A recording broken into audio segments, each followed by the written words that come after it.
లేదు అతను ఏమన్నా కలెక్ట్ చేశాడా కూడా తెలీదు. ఇదంతా అసలు దీని వెనక డబ్బులు ఉంది, ఆస్తుల వ్యవహారం ఉంది.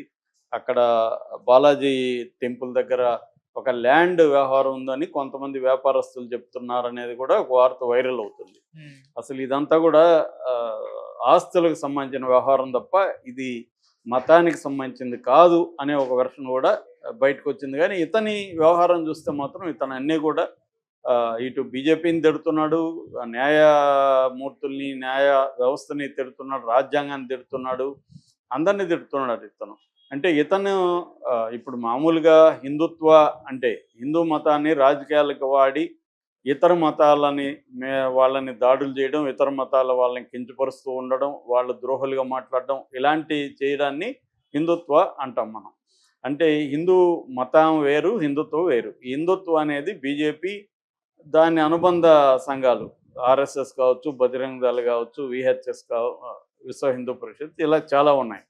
అన్నిటిని కలిపి సంఘ్ పరివార్ అని పిలుస్తారు. ఈ సంఘ్ పరివారు ప్రధానంగా హిందూ మతత్వాన్ని పెంచి పోషించింది. ఇది జరుగుతుంది. గత కొంతకాలం కూడా బీజేపీ అధికారంలోకి వచ్చినాక కొంత పెరిగింది కూడా అది. ఈ అందుకనే మనకి ఈ మధ్య కూడా తెలంగాణలో ఒక టీచర్ మీద అయ్యప్ప భక్తులు వెళ్ళి దాడులు చేసి అతని దగ్గర స్టూడెంట్ అయ్యప్ప భక్తి డ్రెస్ వేసుకొని వెళ్తే అతను ఏదో అబ్జెక్ట్ చేశాడని అతని మీద దాడులు చేశారు. అట్లాగే చెంగయ్య అని ఒక ప్రొఫెసరు ఎస్వి యూనివర్సిటీలో అతని మీద ఈ బీజేపీ ఆర్ఎస్ఎస్ వాదులు వెళ్ళి అతని మీద దాడులు చేశారు. అప్పుడే ఎప్పుడు కూడా గవర్నమెంట్ పట్టించుకోలే. దీన్ని కూడా ఇప్పుడు ప్రశ్నిస్తున్నారు. ఒక బ్రాహ్మణ పూజారి మీద దాడులు చేస్తే మాత్రం దీని మీద మీడియా కానీ లేకపోతే గవర్నమెంట్ పార్టీలు అన్నీ స్పందిస్తున్నాయి. ఒక ప్రొఫెసర్ మీద, ఒక దళిత ప్రొఫెసర్ మీద, ఒక దళిత టీచర్ మీద హిందుత్వ శక్తులు దాడులు చేస్తున్నప్పుడు ఎందుకు మాట్లాడట్లేదు అనేది కూడా వస్తుంది. అది న్యాయమైన ప్రశ్నే అది. నేను నిన్న కూడా చెప్పాను. ఎప్పుడైతే ఈ బీజేపీ అండ్ సంఘ్ పరివారు మతం పేరుతో తమకి నచ్చని వాళ్ళ మీద దాడులు చేస్తున్నారో అప్పుడే ఇలాంటి వాళ్ళ శక్తులు కూడా వస్తాయి. దీన్ని కంట్రోల్ చేయలేం. ఎందుకంటే ఇది ఒక మంచి లూక్రేటివ్ బిజినెస్ మోడల్ కూడా. హిందుత్వ పేరుతో నువ్వు ఏదో ఒక సంఘం పెట్టేసి డబ్బులు కలెక్ట్ చేసేయచ్చు. ముందు భయపడి ఇచ్చేస్తారు. చాలామంది ఇళ్లలోకి వెళ్ళి నలుగురేసి వెళ్తే మనకు తెలుసు కదా. ఇది ఎప్పుడో శివాలయం చూపించాడు రామ్ గోపాల్ వర్మ. గణపతి చంద ఎట్లా రౌడీ వేషంలో వస్తారని. అక్కడి నుంచి ఇది ఒక ఈ గణపతి ఇవంతా కూడా అదే కదా. ఎవడికి భక్తి ఏమన్నా ఉందా? భక్తి ఉంటే అట్లాంటి పాటలు పెడతాడు ఎవడైనా, అట్లాంటి డ్యాన్సులు వేస్తారా? భక్తికి సంబంధమే లేదు ఇది. ఇదంతా కూడా భక్తి పేరుతో జరిగే వ్యాపారం, లైవ్లీహుడ్, పాలిటిక్స్, ఎకనామిక్స్ ఇవి ఇవి ఉన్నాయి. భక్తి కాదు ఇది. భక్తి పేరుతో ఎవరైనా చెప్తుంటే అది వాడు అమాయకుడైనా ఉండాలి, దొంగ అయినా ఉండాలి. సో ఇది కూడా అంతే. ఈ వీరరాఘవరెడ్డి అనేవాడు కొద్దిగా mentally problematic person. Mentally problematic person కూడా ఆర్గనైజర్స్గా ఉంటారు చాలామంది. బాగా చాలా తెలివిగా కూడా ఉంటారు. వీడు శ్లోకాలు మాట్లాడడం, భగవద్గీతను కోట్ చేయడం, నీకు లయ తెలీదు, అది తెలీదు, ఇది తెలీదు అని అతన్ని బెదిరిస్తుండడం. అదేదో వాళ్ళిద్దరు కూర్చొని టీవీలో కూర్చుంటే అతని విద్వత్ ఏందో తెలుస్తుంది. ఆయన ఎవరు రంగరాజన్ విద్వత్ ఏంటో, ఇతని విద్వత్ ఏంటో తెలుస్తుంది. అది చేయకుండా అతని కింద ఒక 20 మంది రౌడీలను వేసుకొని వెళ్ళి బెదిరిస్తే అతను ఏం మాట్లాడతాడు? ఏదైనా మాట్లాడడానికి వెళ్తే కూడా మళ్ళీ నువ్వు మాట్లాడదా అంటున్నాడు. సో ఈ వీరరాఘవరెడ్డి ఏం చేశాడంటే కౌశలేంద్ర ట్రస్ట్ పెట్టి రామరాజ్యం.com ఒక యూట్యూబ్ పెట్టి ఇతను ఒక రామ సైన్యాన్ని వానర సేన అనేది ఏర్పాటు చేయాలనేది ఇతని ప్లాను. ఇతను వానర సేన ఏర్పాటు చేసి మొత్తం వ్యవస్థ తాట తీస్తాడు. న్యాయ వ్యవస్థ తాట తీస్తానని చెప్తున్నాడు. అట్లా కేంద్ర ప్రభుత్వాన్ని మెడలు ఉంచుతానని చెప్తున్నాడు.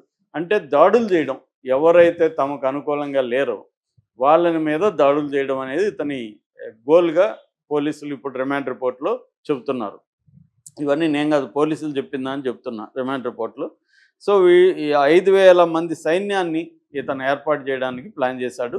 దానికి సంబంధించి ఒక్కొక్కరి దగ్గర ₹350 వసూలు చేసి ఒక 25 మందిని జాయిన్ చేసుకున్నాడు ఈ సైన్యంలో. ఇందులో లేడీస్ కూడా ఉన్నారు. ఒక్కొక్కరికి నెలకి 20,000 ఇస్తానని చెప్తున్నాడు. అయితే దీని క్రైటీరియా ఏంటంటే 20 ఏళ్ళ నుంచి 50 ఏళ్ళ వాళ్ళనే చేర్చుకుంటాడు. 50 ఏళ్ళ పైనుండి చేర్చుకోడు. ఎందుకంటే తన దృష్టిలో 5 కిలోమీటర్లు నడిచే శక్తి ఉండాలి, 2 కిలోమీటర్లు పరిగెత్తే శక్తి ఉండాలి. ఇది ఒక క్రైటీరియా పెట్టుకున్నాడు. అలాంటి వాళ్ళే దీంట్లో ఉండాలి. అంతకంటే చిన్నవాళ్ళు కానీ అంతకంటే పెద్దవాళ్ళు కానీ ఉండకూడదు. అలాగా ఇతను డొనేషన్లు కూడా కలెక్ట్ చేశాడని రిమాండ్ రిపోర్ట్లో ఉంది. ఇతను వంతుగా కూడా ఇతను ₹1,20,599 ఈ ట్రస్ట్కి తన కాంట్రిబ్యూషన్ ఇచ్చాడు. ఇతరుల దగ్గర కూడా కలెక్ట్ చేశాడు. అది ఎంత అనేది ఇంకా వీళ్ళు చెప్పలేదు. 24 జనవరిలో తణుకులో ఒక సమావేశం ఏర్పాటు చేశాడు ఈ సైన్యంతో. అక్కడ కొంత డిస్కస్ జరిగింది, ఎలా చేయాలి ఏంటనేది. దాని తర్వాత కోటప్పకొండలో వెళ్ళి అక్కడ ఒక ట్రైలర్ను పట్టుకొని మొత్తం యూనిఫామ్స్ని కూడా డిజైన్ చేశారు. బ్లాక్ కమాండర్స్ లాగా బ్లాక్ అండ్ బ్లాక్ ఉండాలి. దాన్ని ఏమంటారు, సఫ్రాన్ ఇది ఉండాలి, కాషాయ కండువ వేసుకోవాలి. ఇది అతని కాస్ట్యూమ్ అనమాట. ఆ కాస్ట్యూమ్లు కూడా అక్కడ కుట్టించారని చెప్తున్నారు. దాని తర్వాత 2 ఫిబ్రవరిలో యాప్రాల్లో ఒక ఇంట్లో సమావేశమయ్యారు ఈ బ్యాచ్. సమావేశమయ్యి అక్కడ నిర్ణయించారన్నమాట మన యాక్టివిటీ. ఎందుకంటే ఫస్ట్ సైన్యం ఏర్పాటు తర్వాత ఇప్పుడు వీళ్ళకి కావాల్సింది ఏంది, డబ్బులు కావాలి, ఇంకొంత సైన్యాన్ని పెంచుకోవాలంటే ఎవరిని అటాక్ చేద్దాం అనేది ఇక్కడ ప్లాన్ చేశారు. ఇక్కడ వాళ్ళు మన చిలుకూరు బాలాజీ టెంపుల్ ఇతన్ని మన రంగరాజన్ మీదకి అటాక్కి వెళ్దాం, అక్కడ బాగా డబ్బులు ఉంటాయి. పిండాన్ని చంపేస్తున్న కేసులు బాగానే ఉన్నాయి ఇండియాలో, ముఖ్యంగా రాజస్థాన్, తమిళనాడు ఇలాంటి దాని మీద సినిమాలు కూడా వచ్చాయి. కరుత్తం అనుకుంటా అలాంటి సినిమా వచ్చింది తమిళ్లో. సో అంటే స్త్రీల మీద వివక్ష పెరుగుతుంది కదా, ఈ కాంటెక్స్లో చిరంజీవి ఇలా అనడం కరెక్టా అన్న విమర్శలు ఇప్పుడు బలంగా వస్తున్నాయి. రెండో వైపున ఆయన్ని సపోర్ట్ చేసేవాళ్ళు కూడా ఉన్నారు. ఆయన సరదాగా అన్నాడు, ఇప్పుడు ఇంట్లో మనకి ఎక్కువ ఆడవాళ్ళు ఉన్నప్పుడు ఒక మగబిడ్డ ఉంటే బాగుండని ఎవరైనా అనుకుంటారు కదా, అది ఆడవాళ్ళు కూడా అంటారు. ఒరే ఒక మగబిడ్డని కంటారని వాళ్ళ బామ్మ వాళ్ళు కూడా అంటారు కదా, అది తప్పేముంది. చిరంజీవి సరదాగా ఆయన ఏమీ వాళ్ళని ఇది చేయలేదు, వండర్ఫుల్ కిడ్స్ అని ముగిచ్చాడు ఆయన. వాళ్ళేమి అమ్మాయిలు ఉండడం వల్ల తాను ఏదో బాధపడుతున్నది చెప్పలేదు. మొత్తం నా అమ్మాయిలతో నిండిపోయింది, ఒక బాబు ఉంటే బాగుండనే కోరుకున్నారు. క్లింకారా పుట్టినప్పుడు కూడా చాలా ఆనందించి దాన్ని సెలబ్రేట్ చేసుకున్నారు చిరంజీవి వాళ్ళు కూడా. పాప ఎందుకు పుట్టిందనే వాళ్ళు బాధపడలేదు.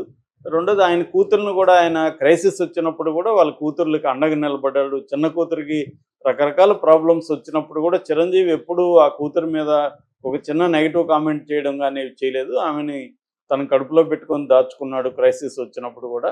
కాబట్టి అవన్నీ చూడాలి, మనం మొత్తంగా చూడాలి తప్ప చిరంజీవి సరదాగా ఒక కామెంట్ని పట్టుకొని చిరంజీవి ఏదో స్త్రీలకు వ్యతిరేకం అన్నట్టుగా ప్రొజెక్ట్ చేయడం కరెక్టా అన్న వాదనలు కూడా 2 రకాలుగా వినిపిస్తున్నాయి. అయితే ఓవరాల్ కాంటెక్స్ట్లో నేను ఒక చిన్న విషయం చెప్దాం అనుకున్నది ఏంటంటే, ఈ మధ్య behold the leviathan, the unusual rise of modern India అనే ఒక బుక్ వచ్చిందనమాట. నా ఫేవరెట్ ఈ మధ్య ఎకనామిస్ట్ ఉన్నాడు, సౌరభ్ ముఖర్జీ అండ్ నందిత రాజహంస, ఇద్దరు కలిసి రాశారు ఆ బుక్లో.